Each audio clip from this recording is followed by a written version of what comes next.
The door slammed with a force that shook the walls, my father's voice booming like thunder. "Get out of this house, Peter.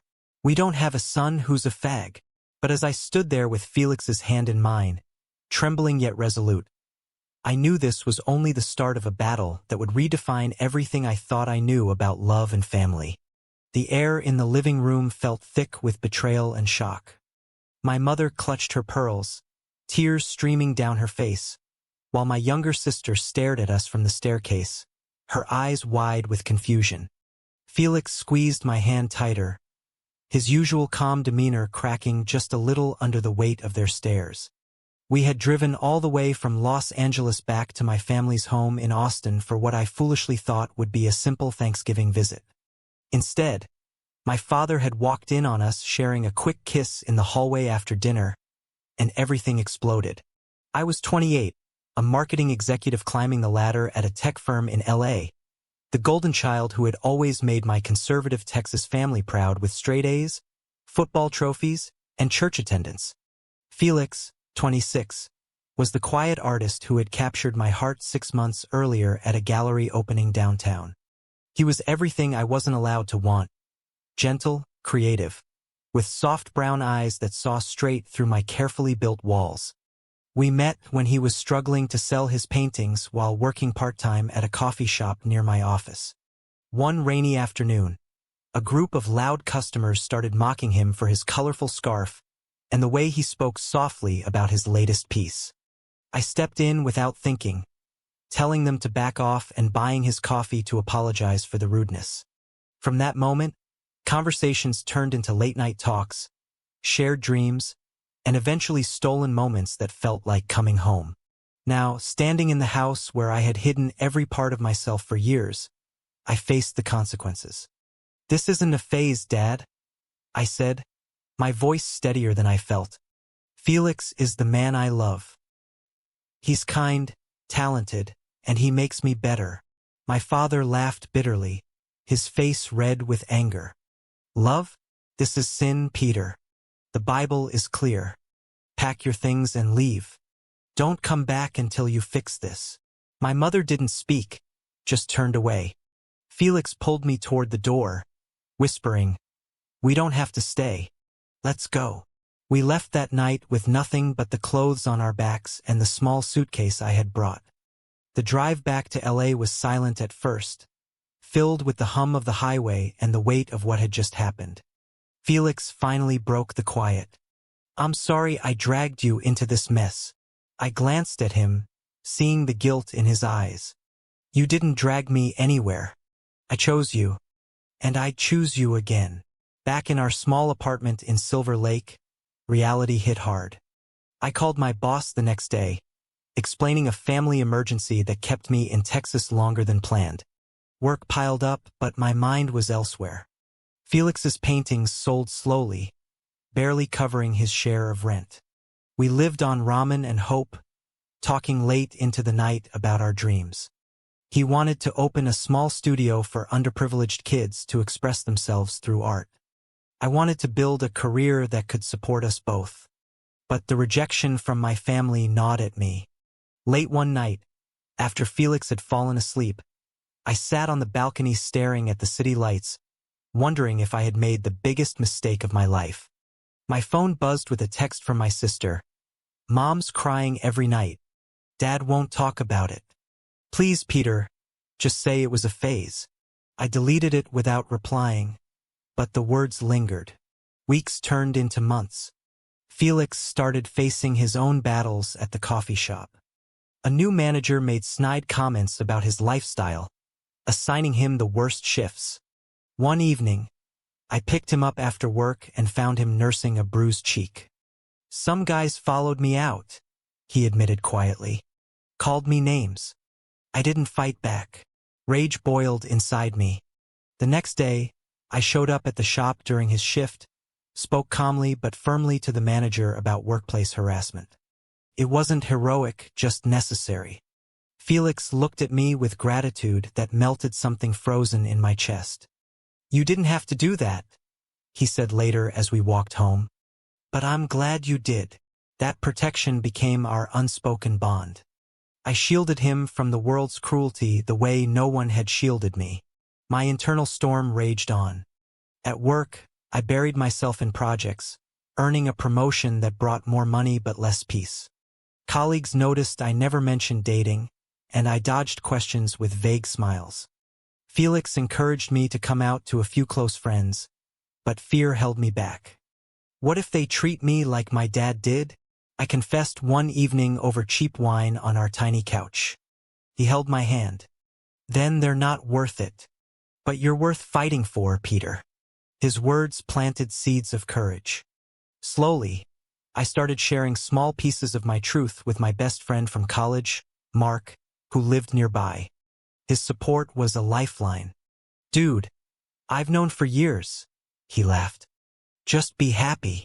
It was a small victory, but it felt huge. As Christmas approached, the loneliness hit. My family sent no cards, no calls. Felix suggested we host a small dinner with Mark and a few artist friends. The apartment filled with laughter, fairy lights, and homemade lasagna. Watching Felix chat animatedly about his latest canvas, I felt a flicker of hope. Maybe this chosen family could heal the wounds from the one that rejected me. But deep down, the ache remained. I loved Felix fiercely, yet part of me still craved my parents' approval. That night, after everyone left, Felix pulled me close. We'll get through this together, he whispered. I believed him even as uncertainty loomed. The new year brought unexpected challenges. Felix's mother, who lived in Seattle, called to say she was coming for a visit. She had always been distant but accepting of his sexuality. Her arrival forced me to confront my own family issues head-on. She hugged Felix tightly and shook my hand warmly. "Thank you for loving my son," she said simply. Her words stung with what my own parents refused to give. Over coffee, she shared stories of Felix's childhood struggles with bullies, how he had hidden his art because it was too girly. Listening, I understood why my protection meant so much to him. We spent the week showing her the city, and for the first time in months, our home felt lighter. But peace was short-lived. A letter arrived from my father's lawyer, a formal notice cutting me off from any future inheritance, citing moral differences. The words blurred on the page. Felix found me staring at it, tears I couldn't hold back. "It's just money," he said softly, wrapping his arms around me. "We have each other." I nodded, but inside, doubt whispered louder. Had I thrown away my future for a love the world might never fully accept?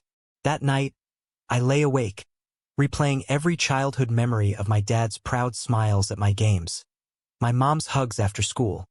The loss felt physical, a hole in my chest that no promotion or promotion could fill.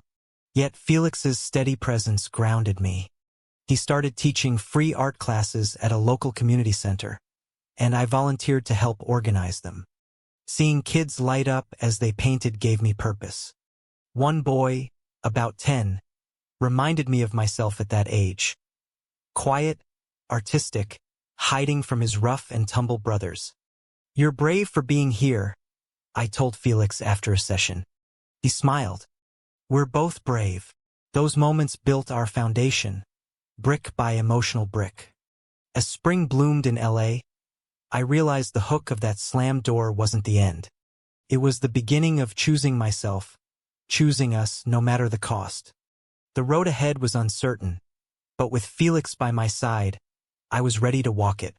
Spring melted into summer, and the heat in Los Angeles mirrored the growing tension in our lives. Felix's art classes at the community center took off, drawing more kids from tough neighborhoods who needed a safe space to create. I balanced my demanding job with helping him set up supplies every weekend, watching how his patience turned shy smiles into confident strokes on canvas. One afternoon, a teenage girl named Mia broke down during class, confessing her parents didn't accept her for being different. Felix knelt beside her, sharing just enough of his own story to make her feel seen. "It's okay to be who you are," he said gently. That evening, back home, he admitted the session had stirred old memories. I used to wish someone had protected me like that when I was her age. His vulnerability cracked open my own guarded heart. I pulled him into a hug, promising silently to be that shield, no matter what. My work life offered distractions and small wins. The promotion came with a raise that eased our rent worries, allowing us to dream bigger. I pitched a campaign for an LGBTQ plus nonprofit, drawing on my hidden experiences without revealing them. My boss loved it, and the project landed me a team lead role. Colleagues toasted me at happy hour, but I sipped my drink quietly, wondering what they would think if they knew the inspiration came from the man waiting for me at home. Felix celebrated with homemade tacos and a cheap bottle of champagne. "I'm so proud of you," he said, his eyes shining. For a moment, the world's judgment faded. We danced awkwardly in our kitchen to an old playlist, laughing until we collapsed on the couch. Those simple joys kept us afloat, but cracks appeared. Mark, my college friend, introduced us to his new boyfriend, Alex, at a backyard barbecue. Alex was outgoing, the life of every party, and he quickly bonded with Felix over art talk. I felt a pang of jealousy I couldn't name. Later that night, Felix sensed it. "You're the only one I see," he reassured me. Still, the seed of insecurity grew. My family's silence weighed heavier with each passing month. My sister texted occasionally, vague updates about mom's health, but dad remained a wall. One sleepless night, I drafted an email to them, pouring out years of hidden pain and love for Felix. I deleted it before sending. "They need time," Felix said when I confessed. "But you don't owe them your happiness." Summer brought a turning point. Felix landed his first solo gallery show in a trendy downtown LA space. We spent weeks preparing, me framing pieces while he painted late into the night. The opening night buzzed with energy. Strangers admired his work. A critic praised the raw emotion in his portraits of queer resilience. I stood in the corner, heart swelling as Felix fielded questions with quiet confidence. Then, unexpectedly, Mark pulled me aside. "Alex thinks Felix is amazing, but he mentioned seeing him at a club last weekend with some guy." The words hit like ice. Felix had told me he was meeting a potential buyer. Doubt flooded in. I confronted him on the drive home, voice tight. "Was there someone else?" Felix's face paled. "It was the gallery owner, Peter. He wanted to discuss logistics. Nothing more." The misunderstanding hung between us for days, a small betrayal of trust born from my fears. We talked it through one rainy evening, tears mixing with apologies. "I would never hurt you like that," he whispered. The reconciliation strengthened us, teaching me that protection went both ways. As fall arrived, external pressures mounted. My company faced layoffs, and my name was on the list of potential cuts. Nights filled with worry about bills and our future. Felix picked up extra shifts at the coffee shop, coming home exhausted but determined. "We'll figure it out," he insisted. One evening, after a particularly rough day, I broke down in his arms. "What if I can't provide for us? What if my family was right about me failing?" He held me tighter. "You're not failing. You're building something real." His faith in me sparked a new idea. I started freelancing on the side, creating social media strategies for small queer-owned businesses. The work was fulfilling, connecting me with a community I had avoided for so long. Felix's mother called again, inviting us to Seattle for the holidays. We accepted, driving up the coast with windows down and music loud. Her warm welcome contrasted sharply with my family's rejection. She cooked family recipes and asked about our dreams without judgment. Watching Felix relax around her reminded me what acceptance could look like. On the way back, we stopped at a viewpoint overlooking the Pacific. "I want this for us every year," Felix said, leaning against the car. I nodded, but inside, the void from Texas lingered. Back in LA, a letter waited. My father's handwriting on the envelope. Inside was a single sentence. "Your choices have consequences." No signature, no love.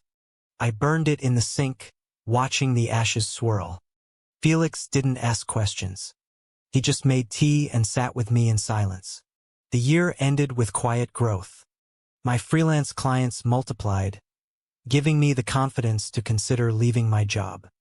Felix's art sold steadily, funding supplies for more community classes. We volunteered together at Pride events, handing out water and listening to stories. Each conversation chipped away at my isolation. One young man shared how his family had disowned him too. "It gets better," I told him, believing it for the first time. Felix and I walked home hand in hand that night, the city alive around us. "You're changing lives," he said softly. I squeezed his hand. "We're changing ours." Yet the internal crisis deepened. Therapy sessions I started in secret revealed layers of shame I had buried since adolescence. Coming out to myself had been hard. Facing the world without my family's anchor felt impossible some days. Winter rains brought reflection. We decorated our apartment minimally, a small tree with handmade ornaments from Felix's students. On Christmas Eve, Mark and Alex joined us for dinner. Laughter filled the space, but my mind wandered to Austin. My sister sent a photo of the family tree, empty spot where my gifts used to go. The pain sharpened, but Felix noticed and pulled me aside. "Feel it, then let it go," he advised. His wisdom, born from his own losses, guided me. As midnight struck, we exchanged simple gifts. A sketch of us for me, a watch for him. "To more years of protecting each other," he toasted. I clinked my glass, heart full despite the emptiness elsewhere. The road stretched long ahead, filled with misunderstandings and quiet strengths. But together we faced it, one protected step at a time. The new year dawned with fresh resolve and fresh storms. My freelance work had grown enough that I quit my corporate job in February, taking the leap into full-time consulting for LGBTQ+ brands. The decision terrified me, but Felix's encouragement made it feel possible. "You've protected me for so long," he said over breakfast. "Now let me support your dream." We celebrated with a picnic in Griffith Park, spreading out blankets under the sun. Laughter came easy that day, but underneath, my identity crisis simmered. I still caught myself scanning rooms for judgment, wondering if strangers could tell. Felix noticed during a hike one weekend. "You don't have to hide with me," he reminded gently. His patience became my anchor as I navigated the shift from employee to entrepreneur. Challenges tested us quickly. A major client pulled out after learning about our relationship through a mutual acquaintance. The email cited brand alignment issues, but we both knew the truth. Discrimination wore a professional mask. Anger flared in me. I spent hours revising proposals, refusing to let it define us. Felix channeled his frustration into a new series of paintings titled Shields, abstract pieces showing figures protecting one another. The series sold out at his next show, proving resilience paid off. "See," he said, counting the checks. "We turn pain into power." His optimism inspired me to pitch to a national nonprofit focused on queer youth support. They loved my story, even the parts one shared cautiously, and signed me for a year-long campaign. Spring brought unexpected betrayal. Alex, Mark's boyfriend, started spreading rumors at local events that Felix was using me for stability. It stemmed from jealousy over our growing success. Mark confronted him, but the damage spread through our small circle. Felix withdrew, doubting himself for the first time in months. "Maybe they're right," he whispered one night. I held him, voice firm. "No one uses anyone here. We build this together." I spent weeks repairing relationships, meeting friends for coffee to set the record straight. The effort exhausted me, but protecting our reputation felt as vital as protecting Felix from physical harm. Slowly, trust rebuilt. Mark apologized profusely, and Alex faded from our lives. The incident taught us both about the fragility of chosen families. Summer heat intensified our commitment. We decided to move to a slightly larger apartment in Echo Park, closer to the community center. Packing boxes stirred memories. The night we left Texas, the first shared meal. Felix found an old photo of us from the gallery opening and framed it. Proof we survived, he smiled. Moving day brought friends to help, turning labor into laughter. In the new space, we created a small studio corner for Felix and a desk for me. Evenings filled with planning sessions. He dreamed of expanding art classes to other cities. I envisioned workshops combining marketing skills with self-expression for queer entrepreneurs. Our visions intertwined, strengthening the bond. Yet family shadows lengthened. My mother called unexpectedly in July, voice shaky. Your father had a heart scare. He's okay, but he asked about you. Hope surged, then crashed when she added, he still won't accept it, Peter.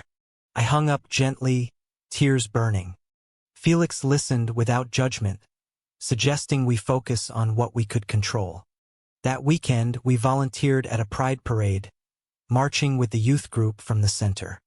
Seeing young faces beaming with newfound confidence healed parts of me. One kid hugged Felix afterward. You make me believe I can be happy too. The moment crystallized our purpose. Fall brought professional highs and personal lows. My campaign for the nonprofit went viral, featuring stories of resilience like ours without naming us. Media outlets reached out, and I appeared in a podcast discussing identity in the workplace. Felix cheered from the sidelines, but the exposure triggered old fears. What if my family hears? I panicked backstage. He calmed me with a simple touch. Then they see the man you've become. The podcast episode sparked more clients, stabilizing our finances. We treated ourselves to a weekend in Big Sur, hiking trails and talking about the future. Under starry skies, Felix said, I want to marry you someday, when the world lets us. My heart swelled. Someday soon, I promised. Misunderstandings still arose.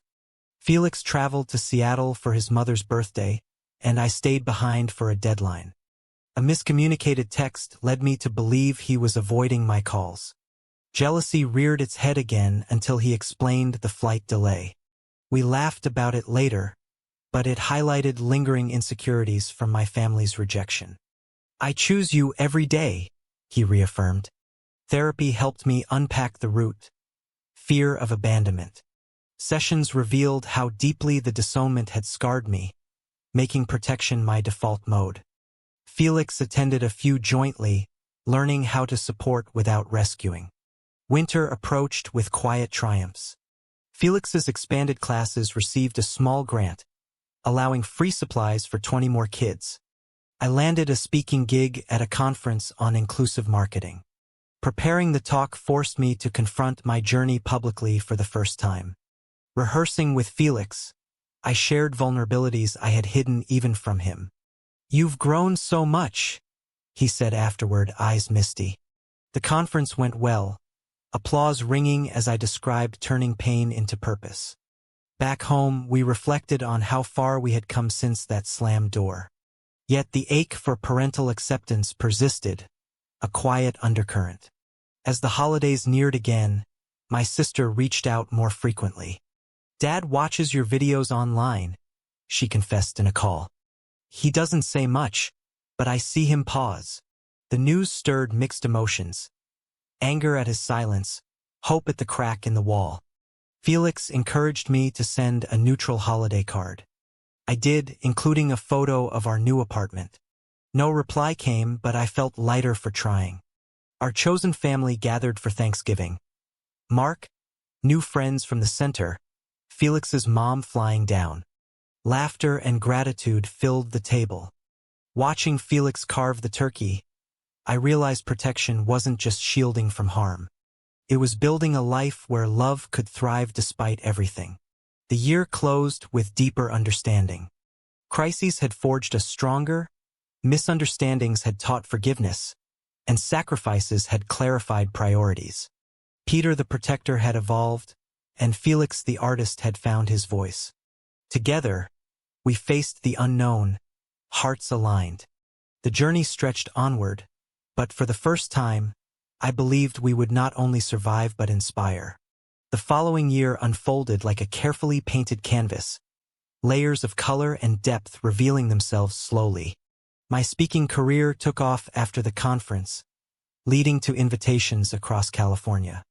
Each talk allowed me to share anonymized pieces of our story, emphasizing resilience and community. Felix joined me for a few, sitting in the audience with quiet pride. One event in San Francisco focused on family reconciliation. I spoke about the ongoing silence from Texas, my voice steady despite the lump in my throat. Afterward, a father approached, tears in his eyes. "Your words gave me courage to apologize to my son." The moment humbled me, showing how our pain could ripple outward positively. Felix's grant expanded into a full program partnering with schools. He hired 2 assistants and began documenting student progress for a potential book. Late nights turned into collaborative brainstorming, me editing proposals while he sketched layouts. Our partnership deepened beyond romance into true teamwork. One project involved a mural at the community center depicting diverse families. Felix painted the central figures, 2 men standing strong amid swirling storms. Viewers connected immediately, and local news covered the unveiling. I stood beside him during interviews, hand discreetly on his back. "This is our story too," he whispered later. The recognition boosted his confidence, easing the self-doubt that had lingered since the Alex rumor. Spring tested our unity again. My father suffered a minor stroke, prompting my mother to call in panic. "He keeps asking for you, Peter. Please come." The plea tore at me. Felix urged me to go, offering to join or stay behind. I flew to Austin alone, heart pounding as the plane landed. The hospital room felt smaller than memory. Dad lay pale, tubes connected, but his eyes sharpened when he saw me. "Son," he croaked. We talked haltingly about neutral topics. Work, weather. He avoided mentioning Felix. Mom hovered, hopeful. Leaving felt like unfinished business.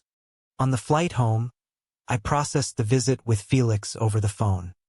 "He didn't reject me outright," I reported. But nothing changed. Felix listened, then said, "Change takes time. You showed up. That's protection too." Summer brought professional betrayal that shook me. A longtime client, impressed by my talks, offered a partnership but later backed out upon learning my personal life through industry gossip. "Can't risk the optics," the email stated. Fury mixed with exhaustion. Felix found me pacing the apartment. Instead of words, he pulled out canvases and paints. "Create with me," he suggested. We spent the afternoon splashing colors, turning frustration into abstract art. The session became ritual, helping me release without exploding. Inspired, I launched my own agency focused exclusively on queer brands. The risk paid off quickly with referrals from past clients. Felix designed the logo, a shield intertwined with a brush. "Our symbol," he called it. Fall deepened our emotional growth. We attended couples counseling to address lingering identity issues. Sessions uncovered my fear that loving Felix meant losing parts of my old self. Felix shared his past rejection by his father before the man passed. "I protect you because no one protected me," he admitted. The honesty forged stronger trust. We practiced open dialogues, turning potential misunderstandings into connections. One weekend, we drove to Yosemite, hiking trails that mirrored our journey. Steep climbs, breathtaking views. At the summit, Felix proposed informally with a simple ring he had crafted from wire and beads. Not official yet, but a promise. I accepted, tears mixing with laughter. The moment sealed our commitment amid nature's grandeur. Winter holidays approached with cautious optimism. My sister visited LA unexpectedly, bringing news. "Dad's been watching every video. Mom too. They argue about it sometimes." Her words planted seeds. We hosted her for dinner, Felix cooking his specialty pasta. Conversation flowed easily, avoiding heavy topics. She left with a hug for both of us. "I'm proud of you," she said quietly. The validation from within my family felt like sunlight after long rain. Felix and I celebrated quietly, reflecting on how far protection had evolved from physical defense to emotional advocacy. A new crisis emerged midwinter. Felix's program faced funding cuts due to budget issues at the center. Panic set in as student numbers grew. I used my network to secure alternative grants, pitching late nights while he prepared presentations. The effort succeeded, but exhaustion led to a small argument. "You don't have to fix everything," Felix snapped one night. I paused, realizing my protector role had become overbearing. "You're right," I conceded. We apologized, learning balance. The resolved funding allowed expansion, and Felix's book idea gained traction with a publisher. As the year progressed, internal awakenings multiplied. I volunteered more at youth groups, mentoring young men navigating coming out. Their stories echoed mine, reinforcing my path. Felix exhibited new work exploring protection themes, drawing crowds. Together, we spoke at schools about healthy relationships. Each event chipped away at societal prejudices we once feared. My mother's calls increased, sharing small updates. Dad remained silent, but her tone softened. "He's reading articles about what you do," she confided. Hope grew cautiously. Our bond matured through these trials. Sacrifices like turning down lucrative but conservative clients taught integrity. Hybrids of understanding replaced misunderstandings. By year's end, we stood stronger, ready for whatever lay ahead. The journey of love, friendship, and family continued evolving, one deliberate choice at a time. Years blurred into a tapestry of achievements and quiet battles. By our 5th year together, my agency had grown to a team of 5, focusing on campaigns that changed perceptions in mainstream media. Felix's book, Shields of Color, published to acclaim, detailing his program and our intertwined stories without naming us directly. Interviews followed, where he spoke eloquently about art as healing. I watched from the sidelines, heart bursting with pride. The success brought financial stability, allowing us to buy a modest house in the hills with a studio for him and an office for me. Moving in felt like claiming our space in the world. Family dynamics shifted subtly. My mother visited LA for a week, staying in our guest room. She met Felix properly for the first time, hesitant at first but warming through shared meals and gallery tours. "He's good for you," she admitted one evening on the porch. Dad stayed home, but sent a card with her, "Take care." It wasn't approval, but it wasn't rejection either. The progress stirred mixed feelings. Felix encouraged patience. "You've protected them from your truth long enough. Now protect yourself."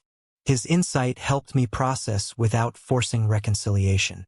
Society's prejudices tested us anew.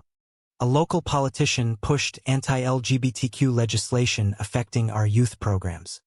We joined protests and advocacy groups, me using marketing skills for petitions, Felix creating protest art. The campaign gained traction, delaying the bill. Exhaustion followed, but so did community bonds. New friends from the movement became extended family. One couple, facing similar family opposition, sought our advice.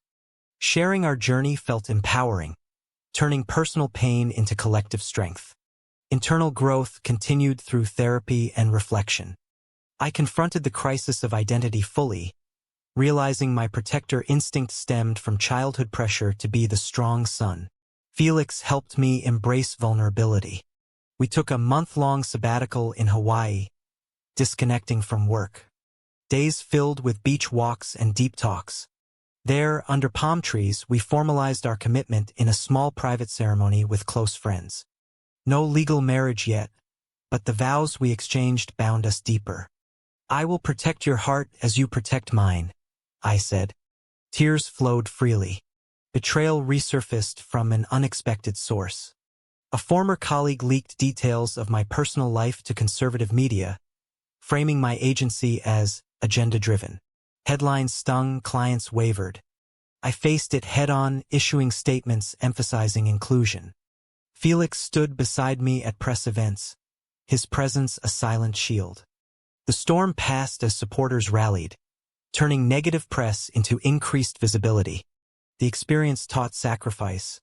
We lost some revenue but gained authenticity. Hybrids of understanding deepened our friendship circle. Mark reconciled fully, becoming godfather figure to our youth ments. Felix's mother moved closer, providing grandmotherly wisdom. Family opposition lingered, but my sister's regular visits bridged gaps. She brought photos of Dad softening, watching our interviews secretly. "He's proud but stubborn," she said. The revelation fueled quiet hope. As the decade mark approached, high points escalated. My agency won awards for impactful campaigns. Felix's program expanded nationwide. We traveled for speaking tours, sharing how love and protection transformed us. Audiences connected, many sharing their stories. One event in Texas brought unexpected emotion. A young man from my hometown approached afterward. "Your story gave me courage to come out." The full circle moment overwhelmed me. Felix held my hand backstage. "See what you've built?" Challenges persisted, keeping us grounded. Health scares for Felix's mother required support. My father's second scare prompted another visit. This time, Felix joined. Dad remained distant but listened as I described our life. No breakthrough, but no door slammed. The trip marked progress. Back home, we reflected on sacrifices. Inheritance lost, relationships strained, but lives enriched. Awakenings multiplied. I realized true protection meant empowering Felix to stand independently, not shielding constantly. He learned to voice needs without fear. Our bond matured into partnership of equals. Community work became central, mentoring dozens who faced similar paths. Each success reinforced our choices. The years had transformed us. From the initial shock to steady growth, logic held through every decision. Emotions ran deep, but actions defined us. As another chapter opened, we faced the future with resilience forged in fire. The 10th year arrived with reflection and culmination. Our house in the hills buzzed with life. Art supplies scattered, client calls echoing, and laughter from weekend gatherings. My agency had become a beacon for inclusive marketing, employing diverse voices and launching campaigns that shifted public opinion. Felix's nonprofit now reached thousands of kids across states, his book a staple in schools. We balanced success with humility, remembering the slammed door that started it all. Felix often sketched us in quiet moments, capturing the evolution from scared young men to grounded partners. Family reconciliation crept forward unexpectedly. My mother called one spring morning. "Your father wants to meet Felix." No promises, but he's been reading everything. Shock rippled through me. We flew to Austin together, nerves high. The living room felt smaller, but the tension had softened. Dad sat in his recliner, frielier but eyes clear. "Sit," he said gruffly. Conversation started stiffly. Weather, work. Then Felix shared about the youth program, his voice steady. Dad listened, nodding occasionally. "Sounds like good work," he muttered finally. No apology, but respect flickered. Mom cried quietly. The visit ended with a handshake. Driving away, Felix squeezed my hand. That was a start. Years of protection had led here. Society's gaze had changed too. Legislation battles won key victories, thanks partly to our advocacy. We testified before committees, me with data, Felix with stories and art. Recognition followed. Awards, features in national outlets. The spotlight brought scrutiny, but also allies. Old friends from Texas reached out, some confessing past judgments. The ripple effect amazed me. A major sacrifice tested us one last time. A lucrative corporate offer demanded I downplay our life for neutrality. I declined, choosing integrity over millions. Felix supported fully. "We've built this without compromise," he said. The decision led to lean months, but our community rallied with support. Soon, new opportunities aligned with our values poured in. Awakenings peaked during a joint TED-style talk. On stage, we shared our full journey. The kiss, the disownment, the protection, the growth. Audience silence turned to applause. Backstage, I turned to Felix. "We did this together." He smiled. "And we'll keep doing it." The talk went viral, prompting my family to watch. My sister texted. Dad cried. "He's proud now." The message healed old wounds. Friendships solidified. Mark and his new partner became regular visitors. Felix's expanded family included ments who called us uncles. Bonds formed through shared struggles created unbreakable support. As summer faded, we took a trip back to the beach where we once promised forever. Walking the sand, Felix stopped. "Look how far we've come." Waves crashed, mirroring our journey's highs and lows. I pulled him close, the embrace filled with gratitude. Protection had evolved into mutual empowerment. Love had conquered opposition. Back home, life settled into meaningful rhythm. Work thrived, community impact grew, and family ties strengthened. My father called once, voice rough but sincere. "You made something of yourself, son. Respect that." The words, simple yet profound, closed a chapter. We celebrated quietly, toasting to choices that defined us. Through every conflict, misunderstanding, betrayal, and sacrifice, we emerged wiser. The internal storms calmed, replaced by clarity. Our story proved love's power to transform even the hardest hearts. True or false? Family opposition to a gay relationship can always be overcome by personal success and unwavering protection.